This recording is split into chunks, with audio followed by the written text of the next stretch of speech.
The golden light from the chandeliers of the Crestmore Country Club shimmered across the marble floors during the annual Delgado family gala.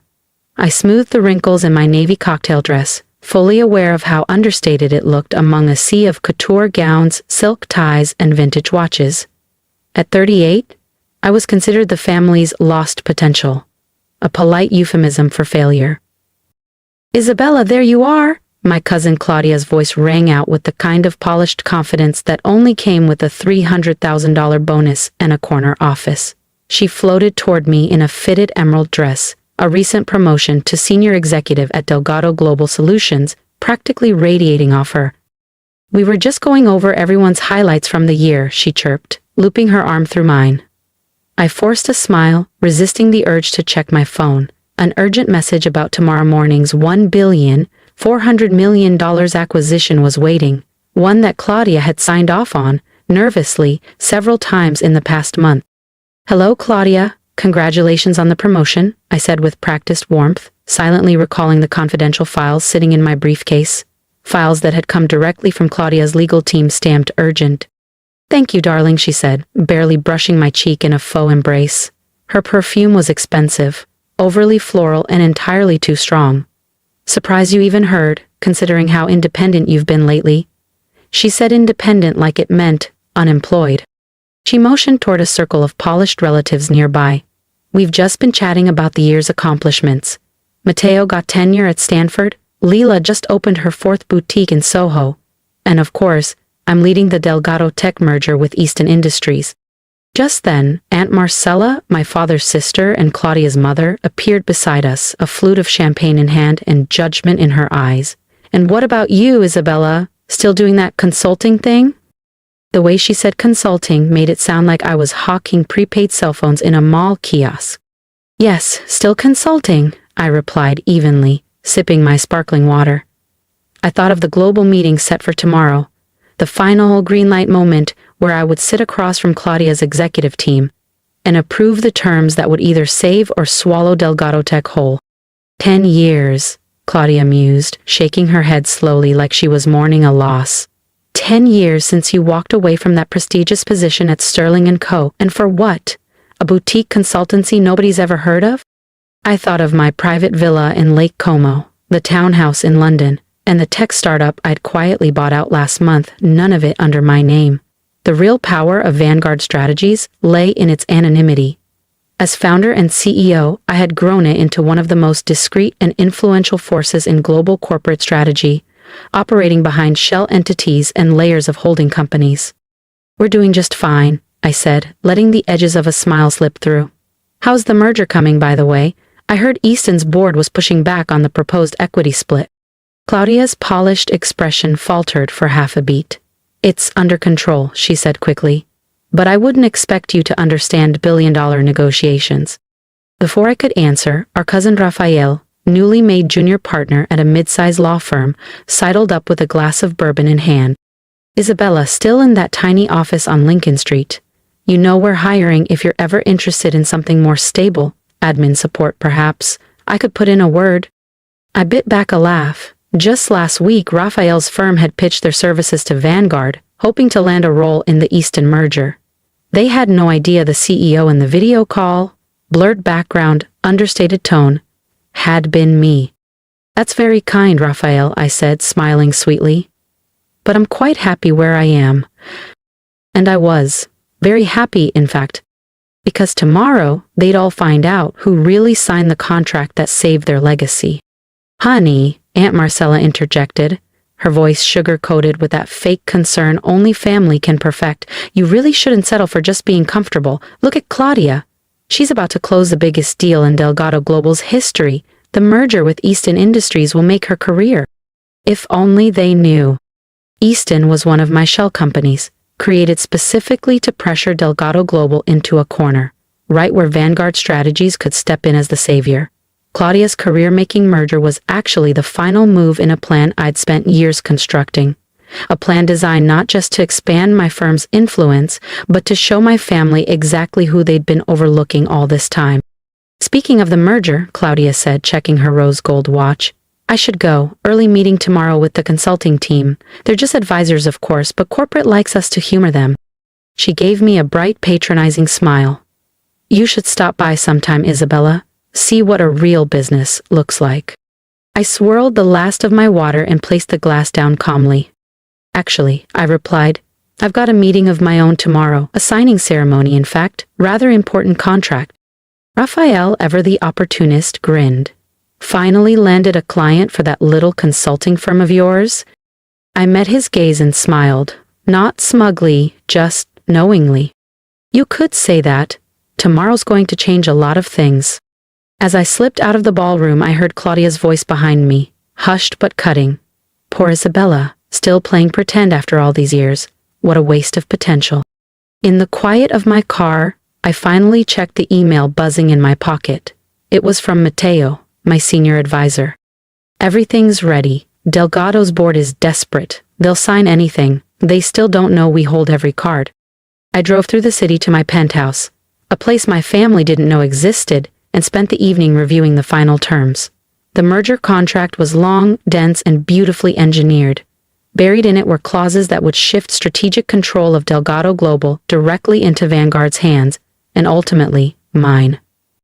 Claudia thought she was closing a deal. In reality, she was delivering her company, our family's legacy, to the cousin she'd always treated like background noise. In my home office, I opened the secure cabinet and pulled out a thick folder labeled Project Delgado. Inside were years of notes, timelines, comments, even family interactions, all lined up next to pivotal business moves.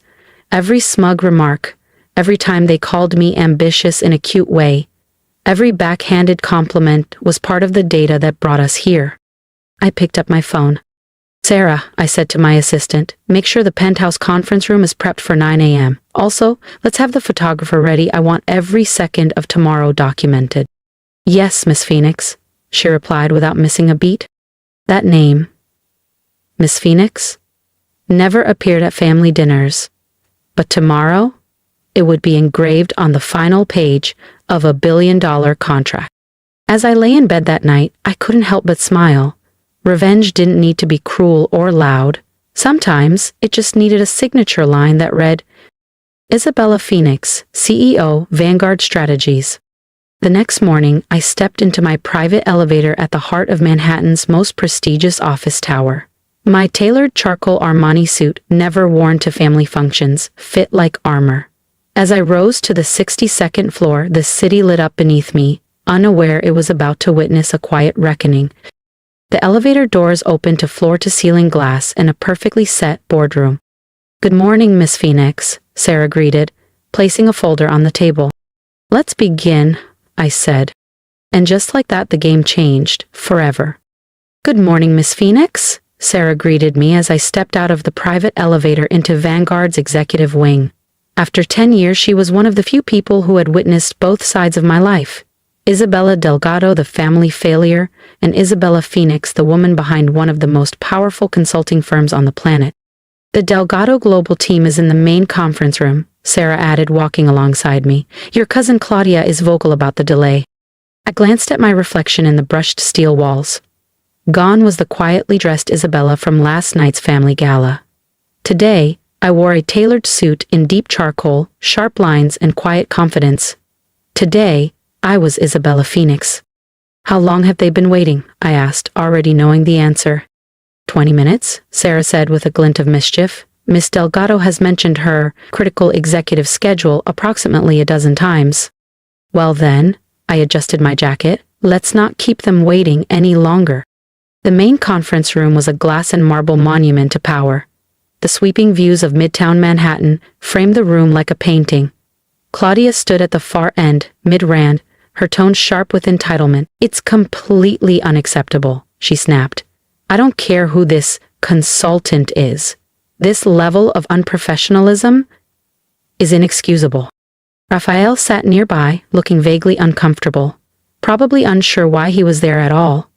My uncle Alejandro, Claudia's father, and the CEO of Delgado Global, was seated at the center of the table with two board members beside him. Finally, Claudia snapped as the doors opened. Do you have any idea who I... She stopped mid-sentence when she saw me.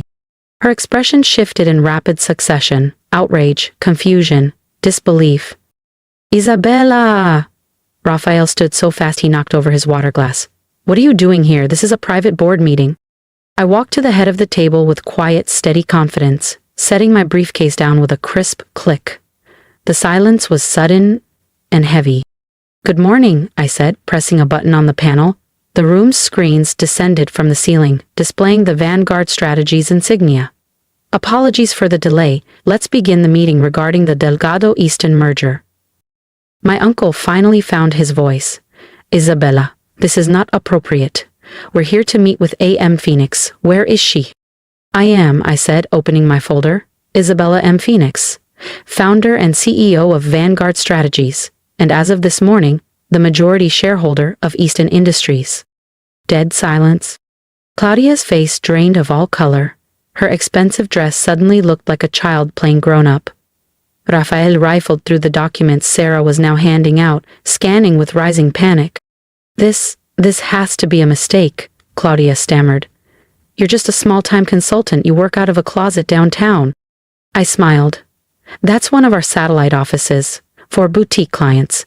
Vanguard operates in 47 countries. We own this building. And as of today, through Easton's acquisition and the leveraged consolidation of Delgado Global's outstanding debt, I clicked to the next slide. We hold a controlling interest in your company. My presentation unfolded with precision. A 10-year roadmap, confidential transactions, restructuring models, and shell corporations, all strategically aligned under Vanguard's direction. Every chart was another truth my family had never seen coming. When I left Sterling & Co., you all thought I was running away, I said, looking directly at my uncle. But even then, I had contracts with 3 multinational firms. While you mocked my ambition, I built a global empire. Alejandro stared at the charts, stunned. Easton, is your company? Through a series of holdings and silent partners, yes, I said calmly. Just like the venture firm that's been quietly acquiring Delgado's outstanding debt for the past 3 years. I turned to Claudia, whose silence was finally more telling than her usual bravado. You thought this merger would save you, but the terms? The consulting fees? The leadership shift? I paused. They're not up for negotiation. Because this time, I wasn't asking for a seat at the table. I owned it. I pulled out the final contract and placed it carefully on the table. Vanguard Strategies will assume full operational control of Delgado Global, I said, my voice calm and firm. We will restructure the management team and implement a new corporate strategy effective immediately. You can't do this, Raphael blurted out, his usual legal swagger faltering. The board would never approve. They already have. I nodded at Sarah, who tapped the tablet in her hand. The screens in the conference room lit up with a list of board members' signatures. The vote passed last night unanimously, I continued.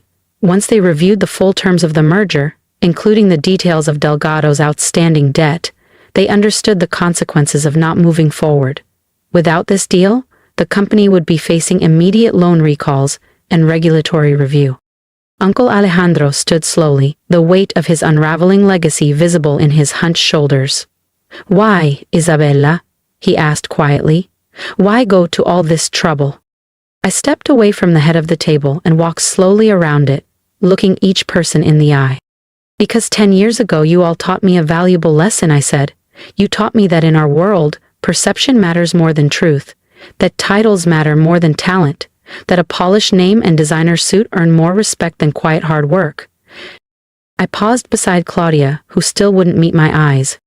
Last night, cousin, what did you call me? I asked. A nobody? After all these years? She flinched, mascara smudged beneath her eyes, her silence louder than any response. Here's today's reality, I said, returning to my seat.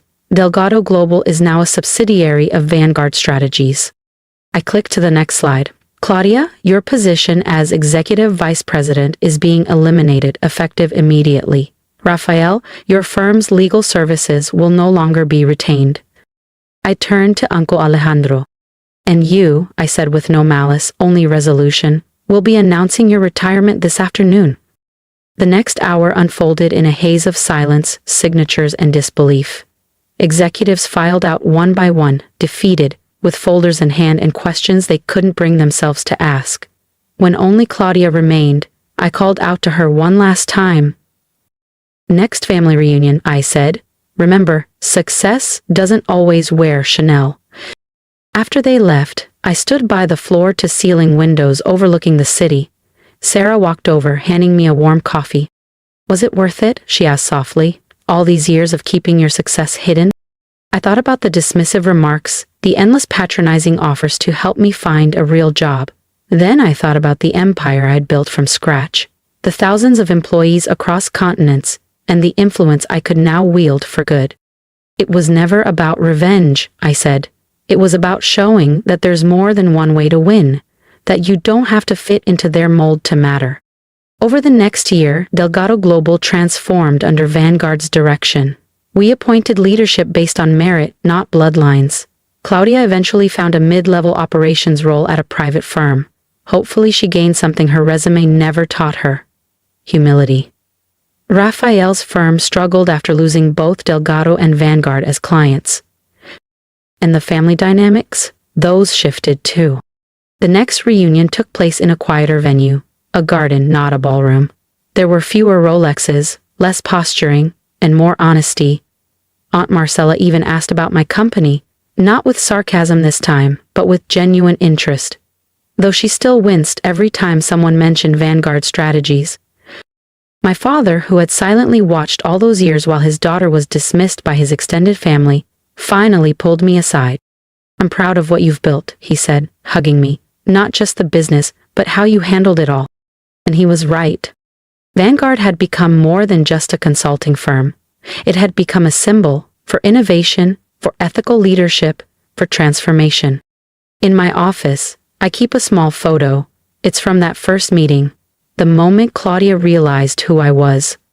Not because I delight in her shock, but because it reminds me, true success isn't about proving someone wrong. It's about building something lasting. They mocked the little consulting firm for a decade, called me naive, a dreamer.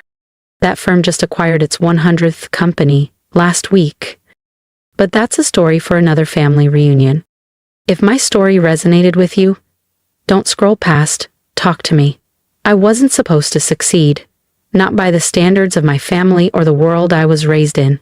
They told me I was wasting my potential, mocked my little consulting firm, and tried to wrap my worth in job titles and designer labels, but I kept building anyway, quietly, relentlessly, and now, here we are.